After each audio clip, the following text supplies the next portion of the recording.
Hello everyone, it's Jabal Thomas. Welcome to the Progressive Soapbox. I swear, man, I am being karmically punished trying to do this video. This is like the third time. I hate doing videos like multiple times. Let's be brutal for the moment. This is why I think I'm being karmically punished, because I think I'm trying to be an asshole. Let's be brutal for the moment, however. So, I consider the left a clan. The real left. Not the faux left. I consider the real left a clan. We vibrate, we resonate around a certain thing. It's almost like we aggregate towards a certain point of view along across a certain spectrum. I think we look at things through these humanistic lenses. And when it's something we don't particularly like, regardless of who's doing it, whether it's the left, the right, or somewhere in between, we call it for what it is. This is one of those justice is blind things. We don't necessarily care about who's doing it. We care about the impact. So, yeah, that being said, this demands a certain amount of integrity when dealing with things and people and everything else. Meaning, yeah, we tend to be live and let live. We tend to allow people to be on their own devices, but we tend to have this thing of a social impact. Meaning, we believe we're social animals. We believe that the world itself essentially functions in a social way. We think you need those relationships. So if somebody is doing something, meaning in their personal self-interest, that's destroying the society around them, whether it's an oil company, whether it's being somebody who's bribed, whether it's being somebody who's corrupt, or, in this case, whether it's being somebody who's taking a position clearly for reasons that don't have much integrity associated with them taking up that position. Meaning, I'm not doing this because I feel this as a real thing. I'm doing this because I'm bribed to do this. Meaning, the person might have been a member of our clan and that person left us. Not because that person has had some kind of character arc based on experiences that have taken place. No. More so because that person has had a character arc based upon the large sums of money and the wads of cash that are stuffed into their G-string. Well, that's the difference. And in that case, I feel like I'm permitted to be a little bit brutal. After all, particularly if they were members of my clan. The person I'm talking about here is Joanne Reid. I'm talking about Joanne Reid. Now, I think the conversation that takes place is, it's like, look, I understand you have these lefty tendencies. And think of it like a superpower. Like if you had this superpower that you needed to suppress and you were taking this pill or you were giving yourself an injection in order to suppress the superpower that was welling up in you. This leftyism, this humanism, this conscience. It's called having a conscience. I would imagine some slick guy looks at you and says, look, I know you have these lefty things in you. I understand it. I've dealt with other hosts who've had lefty things in them. This is what I can say. I understand you care about the environment. You actually want to get stuff done. There are people who you actually would support, who actually would like to get stuff done. I understand that. What I can tell you is I have a pill for that. It would help suppress those things. In addition to the large wad of cash that's sitting right there. Now, we can deliver this pill and this large wad of cash to you every day, and it can suppress all of those lefty tendencies. You can sleep on a bed of money, if you would like. And the pill. The pill is a placebo, it's just a sugar pill. But the wad of cash is real. So, what do you say?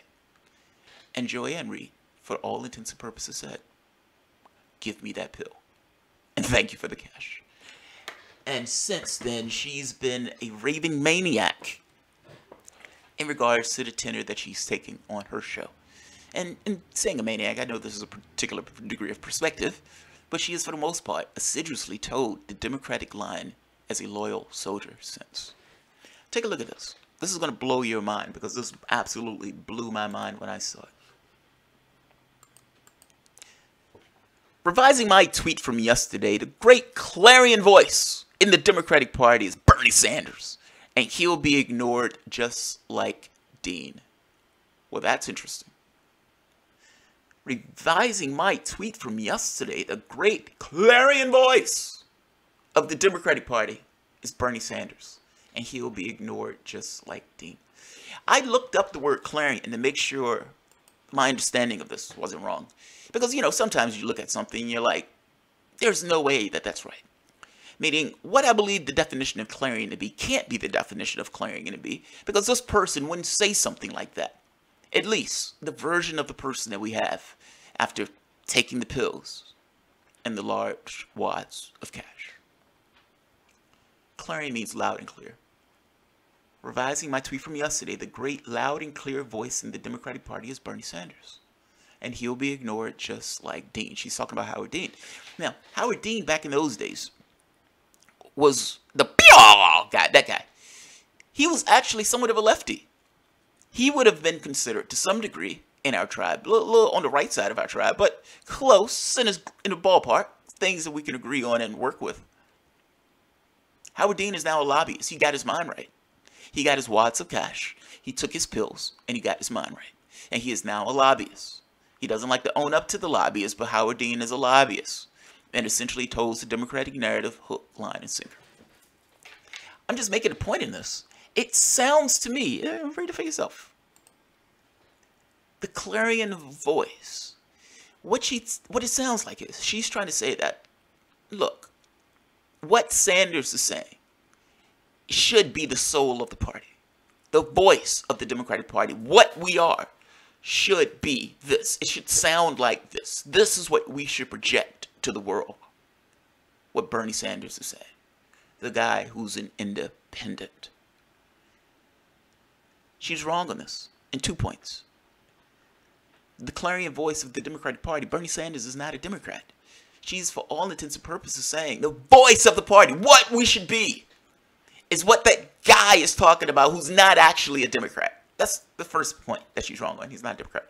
Second point is, he'll be ignored like Dean. They tried to ignore him. Your party tried to ignore him. They could not ignore him.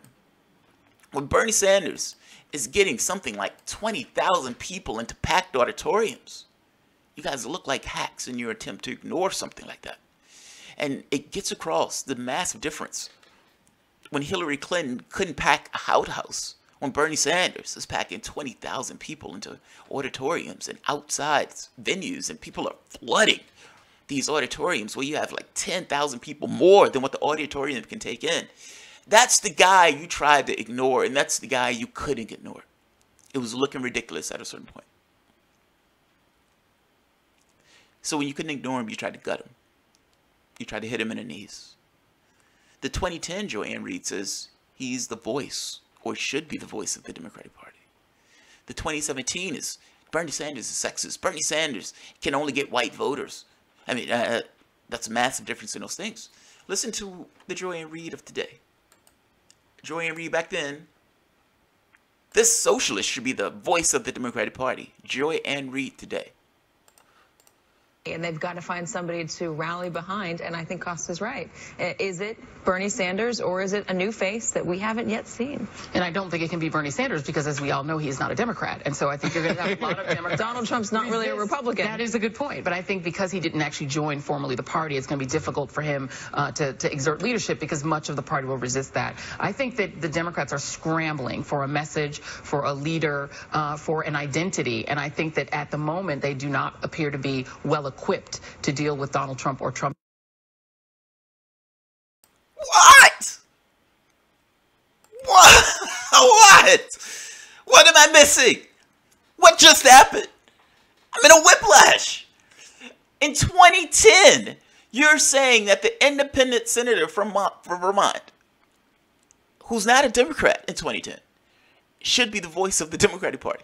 The soul, the heart and soul of the Democratic Party should be Bernie Sanders, who's not a Democrat, even though in that thing you said he's the voice of the Democratic Party. 2017, after wads of cash, buckets of money, and don't forget the sugar pills. Bernie Sanders is not a Democrat, even when Bernie Sanders runs as a Democrat. You're saying that the guy who registered as a Democrat is somehow not a Democrat. You would just be flat fact wrong. He is a Democrat. Being a Democrat, you're acting like this is like somebody joining Christianity. Somebody joining a religion. Let's say the guy was Islamic and he becomes a Christian. And people in the church saying, you know what? He's not really a Christian. I mean, he only just joined Christianity a few weeks ago. What the fuck? It's not a skin color. I'm sorry. It's not a culture. It's not one of those things where if I'm born black, I'm going to die black. There's nobody who's joining me being black. That's what I mean. If somebody is born Middle Eastern, they're going to stay Middle Eastern to the day that they die. Nobody is joining to be a Middle Eastern. Do you get what I'm saying here? Being a Democrat is not like a race. It's not like a culture. I mean, sorry, it is a culture to some degree, but it's not something that you get in by blood. That's what I mean.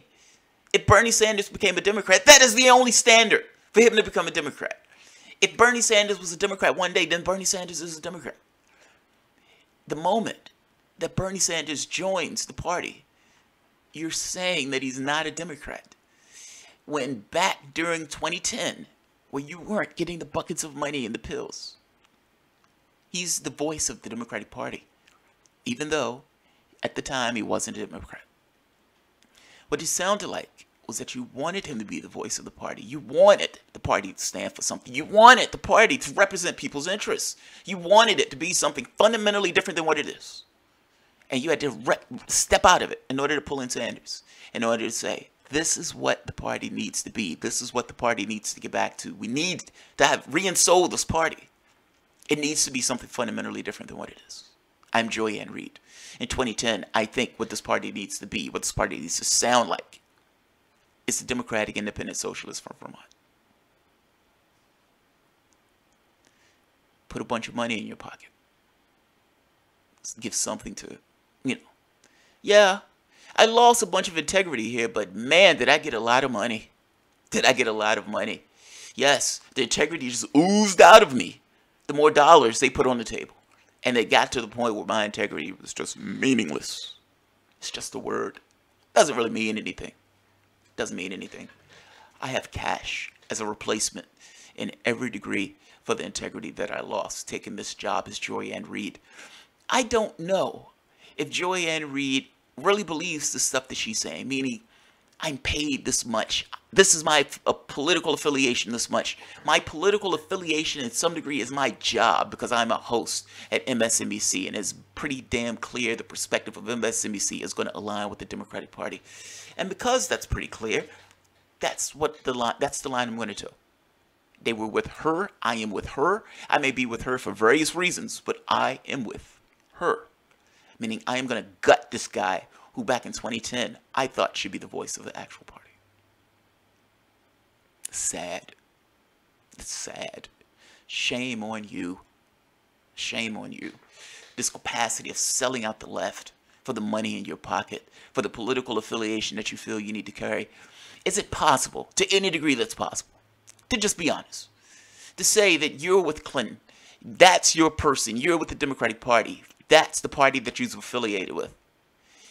And yeah, you may find things to pick a bone with Bernie Sanders about, but sexist, racist, or at the very least, the inability to pull blacks and Hispanics and other darkies into the political process, and even with that, you're wrong. Even with that, you're wrong.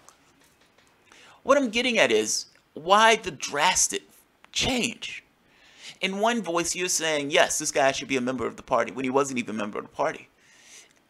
Add in some years, 7 years, with cash associated with it, sugar pills. Bernie Sanders is not even a Democrat, even when Bernie Sanders was actually a Democrat at the time.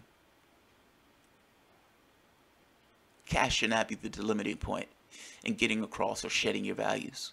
That's all I'm saying. And then let's assume that those were values. I'm just assuming that at the time where she wasn't getting the cash, Bernie Sanders was the man. Here's some money. Here's a job affiliated you with the Democratic Party. No, I don't like Bernie Sanders that much. He's not even a Democrat. He's not even a Democrat. That's the least of what she's been saying about Bernie Sanders. At one time up after the next, she finds where he got the guy. She put out a video talking about Bernie Sanders was sexist. Now, this was insane. Like, it was batshit crazy. She's like, here's the evidence for this. And what she showed was Bernie Sanders standing on stage with his wife, Jane. And I think he asked her to back up or something, like she was in a particular way. And she's like, oh my God, Bernie Sanders is sexist, and here's the evidence for his sexism. He asked his wife to back up. That's why. That's why. Jane Sanders put her in check on this. Essentially saying, look, I don't need you to say anything to my husband in any particular way. I got this.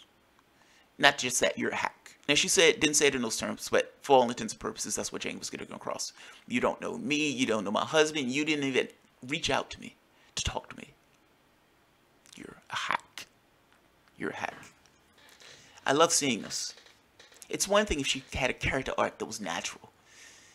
Is Cash a natural character arc? You might be able to make a case that it is, but is that something that you're okay with? And it doesn't really matter if we're okay with, but goddamn it, I have a show and I can point a finger to it saying, this woman behaved one way at one point, and between the difference of Cash and a show on MSNBC, now she's taking a second opinion. And that second opinion is wrong. Because Bernie Sanders was a Democrat at the time that Bernie Sanders was running as a Democrat. So I'll leave it at that. Hack Joy and Reid at your service. If you guys enjoy the content, feel free to share, like, subscribe, and of course, you can always support through Patreon. Thank you guys.